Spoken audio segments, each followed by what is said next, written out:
தீபாவளி ஸ்பெஷலாக நம்ம முறுக்கு செஞ்சாச்சு. நம்ம வீடியோவை ஃபாலோ பண்ணிகிட்டே இருங்க. இனி அடுத்தடுத்த பலகாரம் வந்துகிட்டே இருக்கும். ஹாய் ஃப்ரெண்ட்ஸ், தீபாவளி வந்துருச்சு. என்னடா பலகாரம் செய்கிறீங்க?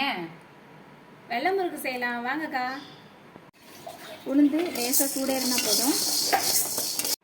வறுத்த உளுந்த பருப்பில் 1/2 ஸ்பூன் ஓமம் போட்டு பொடி பண்ணி எடுத்துக்கணும்.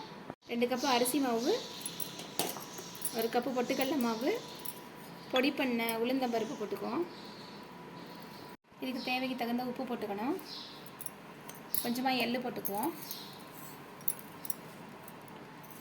கட்டி பெருங்காயத்தை ஊற வச்சுருக்கோம், அந்த தண்ணியை ஊற்றிக்கணும். லேசாக சூடு பண்ண எண்ணெயை ஒரு கரண்டி ஊற்றிக்கணும். மிக்ஸ் பண்ணிக்கணும். வெதுவெதுப்பான தண்ணி ஊற்றி நம்ம பூரி மாவு பதத்துக்கு பிசைஞ்சு எடுத்துக்குவோம். மாவு ரெடியாகிருச்சு. இந்த பதத்துக்கு இருக்கணும். எண்ணெய் தடவிக்கலாம். இந்த தட்டை எடுத்து மாவு உள்ளே வச்சு முறுக்கு சுற்றிக்கலாம். இப்படி நீட்டமாக தான் போடணும். வந்துடுச்சு. ஆன் பண்ணிட்டக்கா.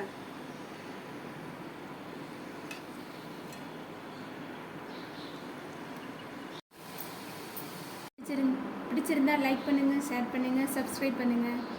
பாருங்கள் ஃப்ரெண்ட்ஸ், கரூரில் எவ்வளோ சூப்பராக மழை பெஞ்சிட்டுருக்குன்னு. இந்த டயத்தில் முறுக்கு செஞ்சு சாப்பிடுங்க, சூப்பராக இருக்கும். இந்த மலைக்கு நல்லா எதமாக பொறு பொருன்னு டேஸ்ட்டாக இருக்குடா கண்ணே.